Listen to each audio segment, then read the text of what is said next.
Now, they're the owners when Dr. Vincent comes around inquiring in the late 1940s. They're a married couple, not from the area. They're from Chicago. He was a wealthy engineer. She had family money, perhaps from mining operations. And they moved to the Southern California area at some point in the late 20s or early 30s. We're not exactly sure. Apparently, and this is important, Winona had always been fascinated with the occult and with metaphysical ideas and, paranormal type stuff. Okay. Now, on its own, totally harmless. But now we got to bring in another character, Herr Schmidt. All right. I'm sensing the Nazi element here. Starting to get it. At some point in the early 1930s, she comes into contact with a man only identified as Herr Schmidt, who claims to possess abilities to see into the future, a soothsayer, if you will. Winona falls totally under his spell and tells the story about how she had seen evidence of his magic when she was in a car with him, and he said, "This car won't hit us."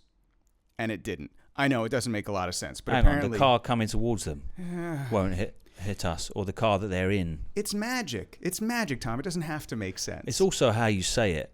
If you say it with enough conviction, people will be like, "Oh, he's amazing." True. Did you see what he did in the car, honey? He said that the car coming towards us wouldn't hit us, and it didn't. Okay, yeah. Well, if it had, he can stay. If it had, then this would be a much shorter story, I think. Too. Yeah. Which is the car hit him, and that was the end of Herr Schmidt and Winona. He was discredited. He lost his soothsaying license. Yeah, and then Norman went on to marry like a 20-something starlet. And yeah. So on and so forth. Me Too movement. Insert that bit. Anyway, so back to Herr Schmidt and his version of the future. Herr Schmidt convinces the Stevens that America is going to be defeated by Germany and that California would collapse, and they needed to make plans to be on the right side of history. Right. Get it? The right side of history? The far right side. Exactly. They couldn't get more right, really. For a contributor, Hadley. So Herr Schmidt, who the Stevens basically believed had supernatural powers, told them that America was sure to fall to Germany, California would collapse, and that the Stevens needed to build a self-sustaining utopia where they would bring in a selected other chosen few people to stay safe during the war.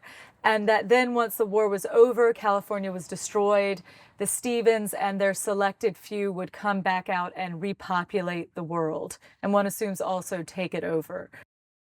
It's a lovely plan, isn't it? Well, yeah. I mean, if it had gone that way, then, they would have felt pretty smug in 1945. Yeah. We'd all have Norman as a last name. Yeah. Bit disappointing. Yeah. Or Schmidt, maybe. Or we'd have children called Herr. Is Herr Mr. in German? I believe it is. Right, yeah. okay. Term of respect. It's not a name. It's not a name, no. Okay. So. He didn't even tell them his first name? Apparently he was telling them the future, but he wouldn't even sort of give them his first name? Maybe that was part of the mystique. Okay. So, let's move on to why this place is called the Murphy Ranch, though it later will get the nickname the Nazi White House.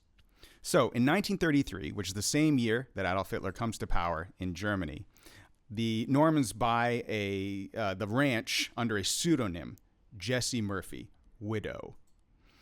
They want to keep it as off the books and with as little suspicion as possible. I mean, if you're going to set up a secret Nazi hideout, you won't be like, "Oh, what's this for? My secret Nazi hideout." It kind of gives away the game, right? Now, self-sufficiency and not relying on the outside world was a huge part of the project because, right, California is going to collapse. They need to be able to survive on their own. So they begin building the infrastructure for this in the canyon. And we can still see that infrastructure today, like that long staircase that we saw in the visuals. Right. That's just the beginning of it, right? That's just access. What else do you need? You need power. So they build a double generator power station. They also add a 20,000-gallon fuel oil tank.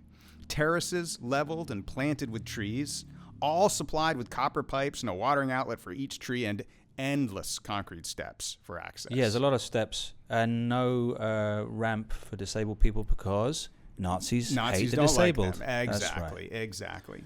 So this is all designed around this idea of self-sufficiency, completely self-sufficient communities. You have extensive gardens and plantings for growing food and different types of trees. You have a large stables area. This is probably where the ranch name comes from. They spent a pile on this. Now, keep in mind, this is 1930s dollars, $4 million on the infrastructure alone. Wow. to get the sense of that value, you got to multiply at least by 10, because $1 is a lot more back then than it is today. Oh, more. I'm going to say 100. Yeah, maybe. Anyway, they dumped Let's a huge just not pile check, into it. and we can just say big numbers. Big numbers, giant numbers. I'm going to say it's $1 billion. Big numbers. I say it's $100 billion they spent. Who's going to build this thing? Well, they go to really renowned architects to draw up their plans for their mansion. This thing is going to get the nickname the Nazi White House. One of the firms was Werdeman and Beckett, which is one of the premier architectural firms in all of Los Angeles. They built things like the Pan Pacific Auditorium, which is a very famous LA building. Now, when our contributor, Hadley, reached out to one of the sons of Werdeman and Beckett about the Murphy Ranch, he wasn't too happy. He got very mad and said that he knew his dad had worked on it, but that his dad was an American. Right. Yeah. Okay, that's important. That is important for what happens next. He helped the Nazis, but he was a good American. He was an American. He was a patriot. Okay. So they also hired the firm of Paul R. Williams, one of the most legendary architects in the whole state. He was the first black architect in California, and he designed the homes of countless movie stars and important civic buildings in LA. Now, these drawings and blueprints still exist in the UCLA archives, which is where our contributor, Hadley, hunted them down. You see this giant interior mansion that's like a Clue board game, right? So you have a parlor, you have all the normal rich people things, but then you have weird things like an underground pool and a giant factory that's in the basement where you can work on things, and a tower where you can, I can assume, only look over out at people, and an indoor swimming pool. Just a lot of things a normal even mansion at the time would not have. And there's multiple libraries, multiple bedrooms. I mean, it really seems like a place for a head of state and their government.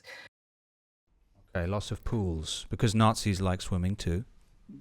Well, it's good for the Constitution. Yeah, got to keep that Aryan physique in tip-top condition. That's right. Make sure that your saluting arm is nice and strong. Yeah, it gets tired easily with all those salutes. It's true.